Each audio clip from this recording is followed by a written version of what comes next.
With runner-up at the Masters the first time there, knowing how tough that golf course is to play the first time you play it.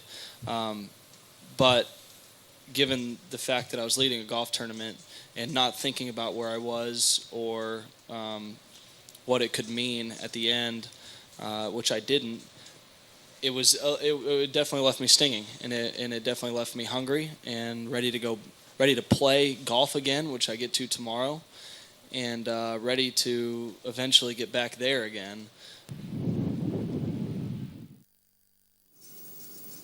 Formula One champion and Ferrari driver Fernando Alonso has called for patience as new team principal Marco Mattiacci drops straight into this weekend's Chinese Grand Prix. Mattiacci replaces Stefano Domenicali, who left his post last week after a poor start to the season, and Alonso believes the new man will need time to get into full flow of things. Meanwhile, Red Bull driver Daniel Ricciardo says that he has put behind his disappointment of losing his Australian Grand Prix disqualification appeal and is ready to kick on with the season.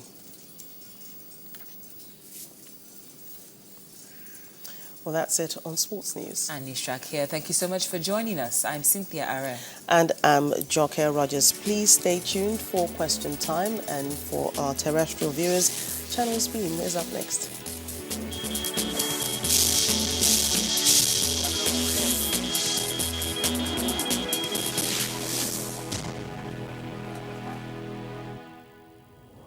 Every day you invite us to your home. Now we invite you to our homepage. Join Channels TV on social media. Hang out with us on Google Plus/Channels Television. Follow us on Twitter.com/Channels TV_NG. Friend us on Facebook.com/Channels Forum. And don't forget to like our page. That's not all. Subscribe to our YouTube channels, youtube.com/Channels Web, to get constant video updates on news and events in Nigeria and around the world. ChannelsTV.com, the news at your fingertips.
Hello and welcome.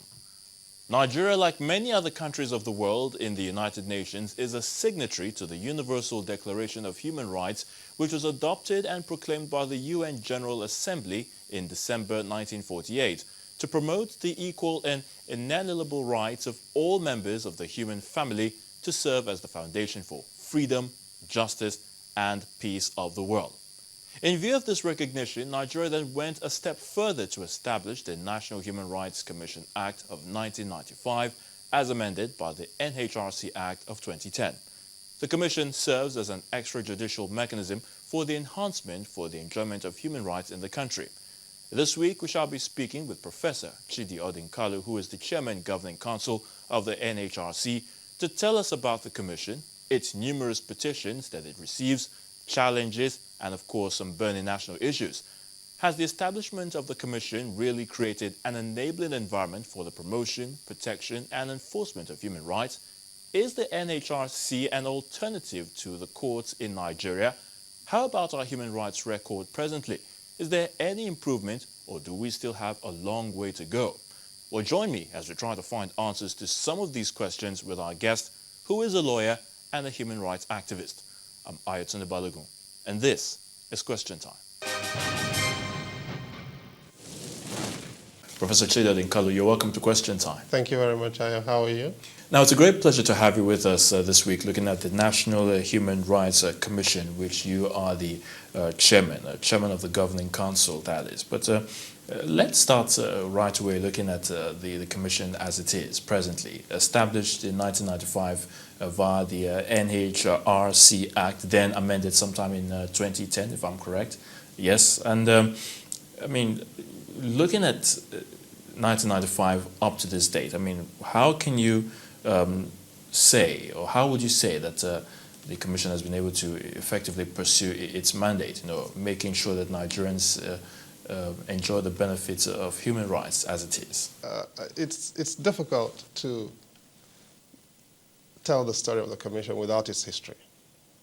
And it wasn't a very auspicious history. The Commission was created in the aftermath of the execution of the 9 Ogoni activists in 1995.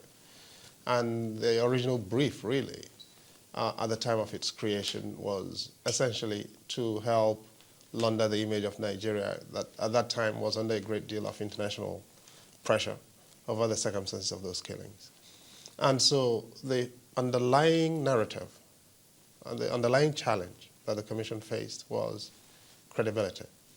And a lot of people did not want to associate with the Commission because of the context in which it was born and the credibility crisis that followed it.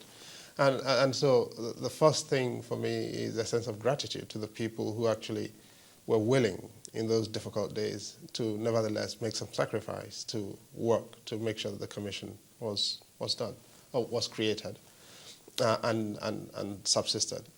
But with our Governing Council, when we were appointed in December 2011, that was the first council that the Commission had in over 6 years. The last council lapsed, in about 6 years really, lapsed between 2006 and 2007. And so we had a backlog of a lot of issues, personal issues, expansion issues, cases, institutional development issues. But above all, a challenge of trying to evolve a more credible institution. And for me, I think that's the biggest single thing that we've had to try to confront. To give Nigerians a sense that the Commission is an institution, imperfect as it is, that people can nevertheless come to officially. That we've made some dent in that direction. I'm not saying we've been fantastic, but the Commission at the end of the day is not something that awards contracts, It's not a place that you judge with reference to the number of buildings it's constructed or the number of contractors and millionaires it's made. It's a place you judge with reference to the kind of credibility that it has in the imagination of the people. And I'd like to think that we've made some modest progress. All right, perhaps you want to share with us one or two achievements, outstanding achievements, that is, which you've talked about. I don't know whether you recall that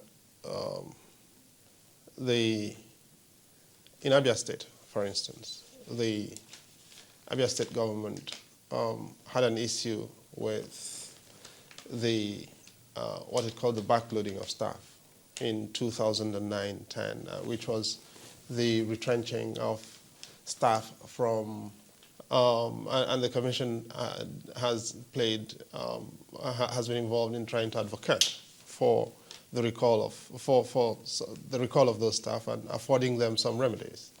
And I think Abia State is to be commended for doing that. And these are the kinds of things, the Commission cannot put money in people's pockets. But when you look at the number of families involved, over 4,500 of them, and the fact that those families can all of a sudden enjoy a different kind of livelihood compared to what they've had over the last 3.5 years, there's no amount of money that makes up for that, in terms of satisfaction. I do think in some ways the Commission has also dealt fairly credibly with the situation in the northeast of Nigeria. It's a situation that challenges everybody in the country, the security managers, political leaders.